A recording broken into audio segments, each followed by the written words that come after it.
Pessoas, no vídeo de hoje nós iremos falar sobre como computadores sabem o seno de qualquer ângulo. Será que eles têm uma tabela com todos os ângulos possíveis de seus senos? Bom, não. Eles utilizam uma coisa chamada série de Taylor. Nós não estamos falando da Taylor Swift, nós estamos falando, na verdade, dessa formulinha aqui. Foi uma piada ruim, mas eu quis fazer, né? As piadas ruins têm que ser feitas. Mas a gente está falando dessa série aqui. E o objetivo desse vídeo é aplicar essa série de Taylor em Python, reescrever ela, né, um algoritmo que calcula senos, né, que calcula a função seno a partir das mais diversas entradas, utilizando a série de Taylor em Python. Tá, muito bem, o que é essa série de Taylor? Ela nada mais é do que um meio de aproximar saídas para uma função f de x. Por exemplo, se eu tenho f de x é igual a seno de x, eu consigo aproximar saídas dessa função. Por exemplo, eu tenho aqui ponto 32 f de 32 no plano cartesiano da função seno de x. Tá, o que isso quer dizer? Que eu tenho no eixo x 32 e no eixo y um momento onde se seria f de 32. Eu consigo aproximar um valor para f de 32, ou seja, para o seno de 32 graus, utilizando a série de Taylor. Outro exemplo aqui seria calcular o seno de 112 graus.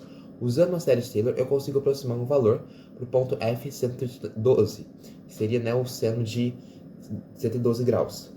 Continuando aqui, vamos falar um pouco aqui sobre o que é essa fórmula que nós vamos utilizar para escrever um algoritmo em Python que calcule senos. Bom, a série de Taylor, essa fórmula aqui que nós estamos utilizando, essa série, lembrando que séries são somatórios infinitos, é um caso particular da série de Taylor, na verdade, que é quando A tende a zero. É uma somatória, né? Como a gente pode ver pelo sigma aqui. E vamos falar aqui rapidinho, de uma maneira muito pouco matemática, o que é um somatório. Só aqui pra gente... só o suficiente de uma maneira muito informal pra gente escrever o algoritmo, que é a parte, que é o foco desse vídeo. Um somatório nada mais é do que calcular a expressão dentro, né, dessa soma infinitas vezes. Cada vez que nós realizamos um novo cálculo, nós aumentamos em 1 o valor de n. E n começando com 0, como é dito aqui, né? N começa com 0 e n vai até o infinito. Eu escrevi aqui um exemplo. Eu escrevi aqui como seria se calculado os 3 primeiros termos desse somatório aqui, sendo de x é igual e toda essa coisa grande. É basicamente o seguinte: a gente vai infinitas vezes calcular essa fórmula. Note que, aliás, x é um ângulo em radianos, ou seja, o seno de x, um ângulo em radianos, se dá por esse somatório, é um valor aproximado, na verdade.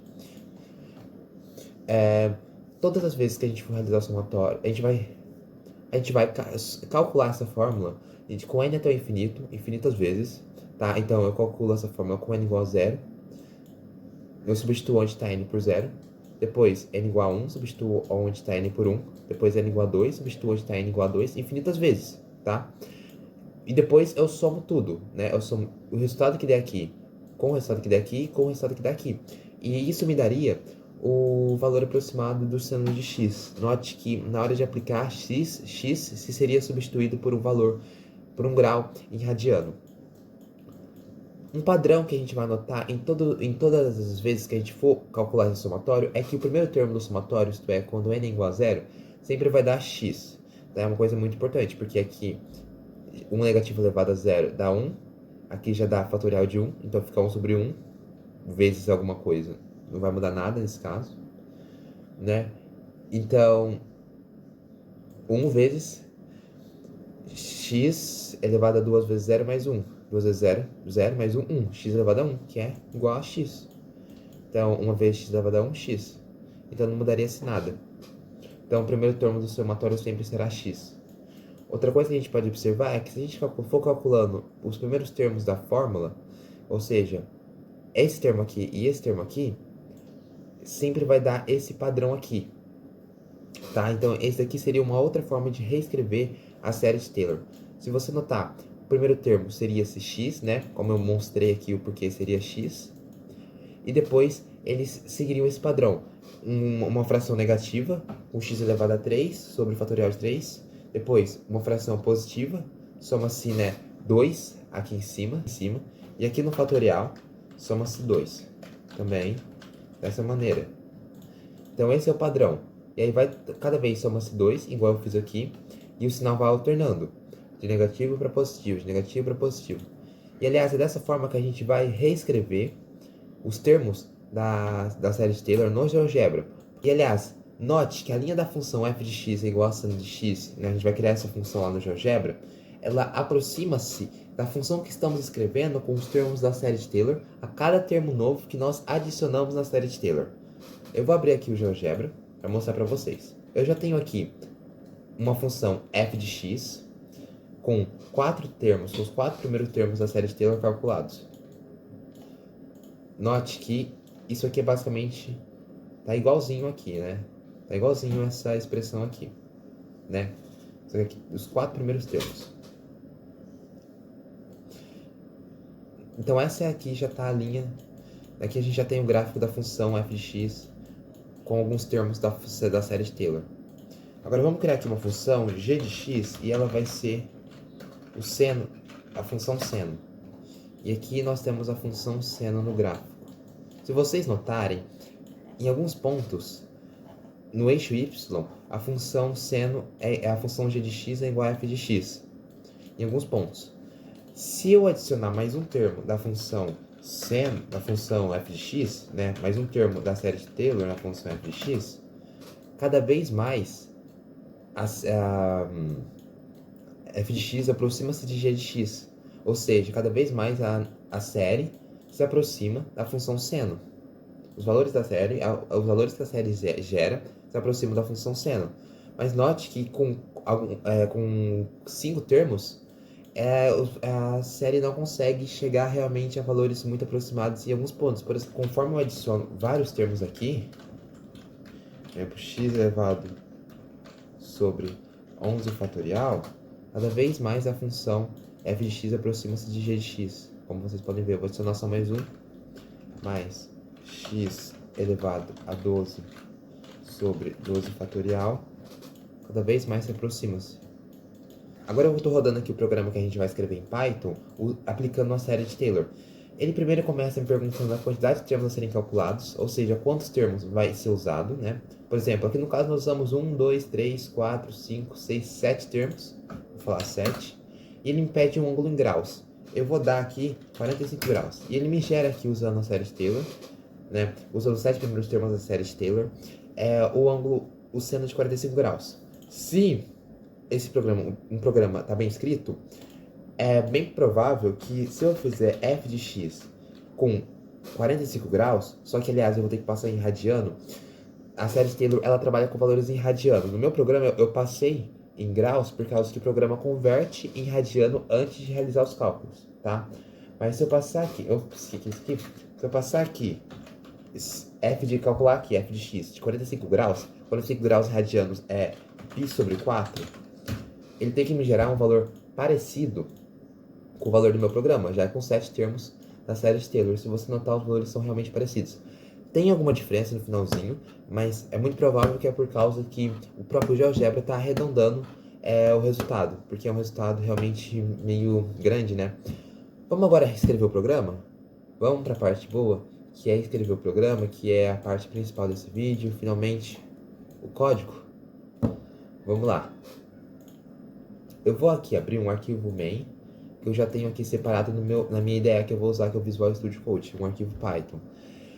Aqui, para nos auxiliar, do lado, eu tenho a série de Taylor que nós vamos trabalhar, essa variação da série de Taylor que a gente vai trabalhar. Se a imagem abriu, tá? Aqui a gente tem a série de Taylor. Vamos começar como? Vamos começar definindo uma função seno, que ela vai receber o ângulo, ela vai receber a quantidade de termos. Tá, a gente definiu aqui em Python uma função chamada seno, que ela vai receber de parâmetro o ângulo e uma quantidade de termos. E essa quantidade de termos vai ser a quantidade de termos que vão ser calculadas na série de Taylor. Tá. Note que nós temos um somatório de n para infinito. Esse somatório ele pode ser reescrito na programação como um while, que é um enquanto, tá? Ele pode ser escrito em enquanto. A gente pode criar uma variável n, que é essa A gente pode criar aqui a variável n. N começando com 0. Enquanto n for menor que a quantidade de termos, eu separei aqui em 3 partes a série de Taylor. Uma parte em amarelo, uma em rosa e uma em laranja, que é uma forma de facilitar os cálculos e a programação. A parte em amarelo eu vou chamar de eu vou salvar eu vou realizar o cálculo dela em uma variável chamada numerador aqui, que é o numerador da fração. Bom, você pode chamar do número do valor que você quiser. Aqui embaixo eu vou chamar de denominador.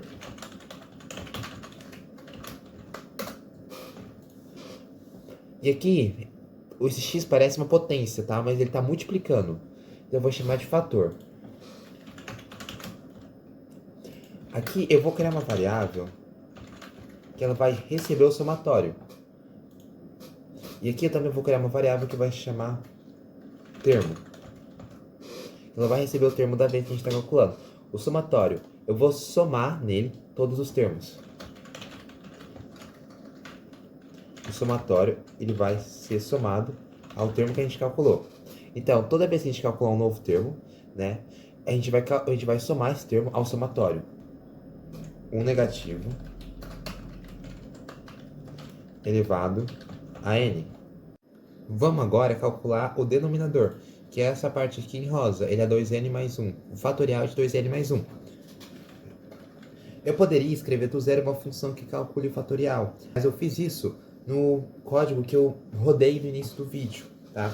O link do código está na descrição, mas no caso agora, por questão de tempo, a gente vai usar uma função do próprio Python, da biblioteca math que eu já importei aqui, que é o math.factorial.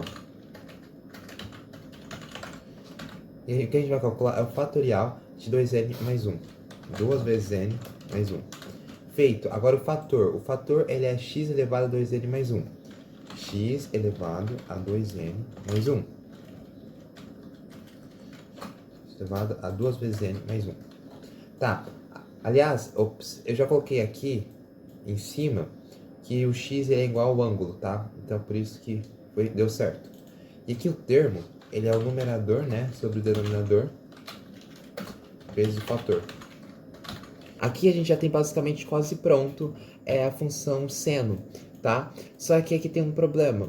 A série de Taylor, ela trabalha com valores, essa série aqui que a gente utilizou, ela trabalha com valores radianos. Esse seno de x aqui é com um ângulo em radianos, ou com um arco em radianos, né? Então eu meio que obrigo o usuário a passar um valor em radiano. Só que a maioria dos usuários, eles vão querer passar valores em graus. Então o que eu vou ter que fazer é converter graus em rad. Então eu deixo o usuário passar o valor em graus e eu converto em radiano com uma função aqui, que eu mesmo posso escrever um parâmetro, um valor em graus, e ela retorna esse valor em graus convertido em radiano. Eu não sei qual é a fórmula para converter graus em radiano, mas a gente consegue descobrir aqui. Olha, a gente pode usar uma regra de 3, aliás, para conseguir descobrir.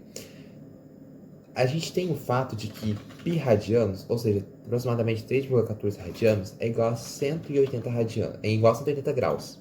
Então, se tem o π radianos de um círculo, ou seja, aproximadamente 3,14 radianos de um círculo, é a mesma coisa de eu ter 180 graus dessa circunferência, desculpa, de uma circunferência, de um arco, vamos assim dizer.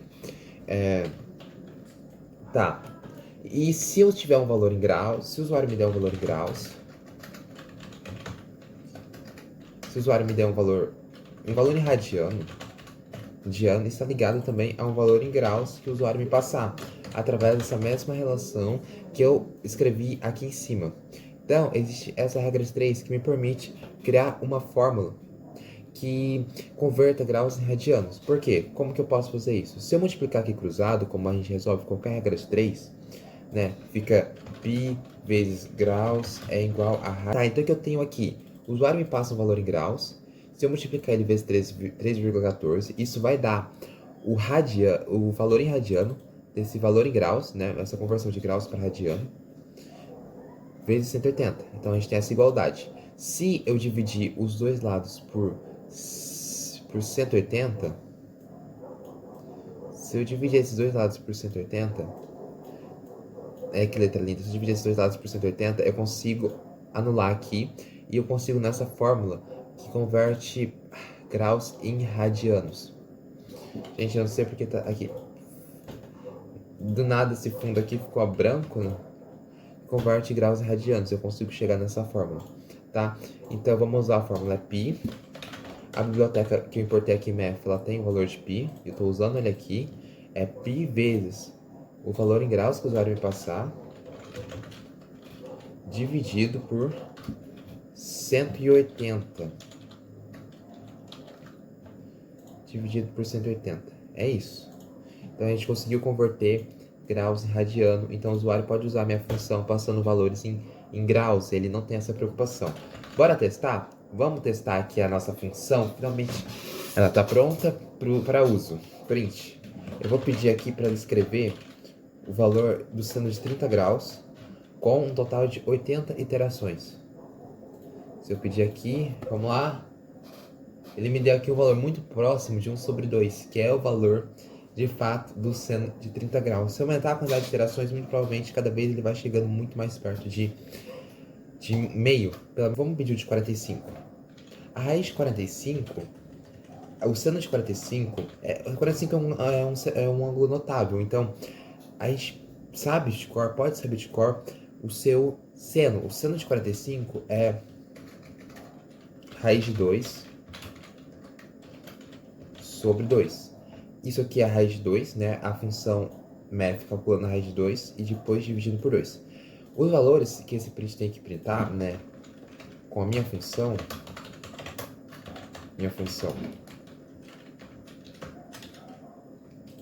E o valor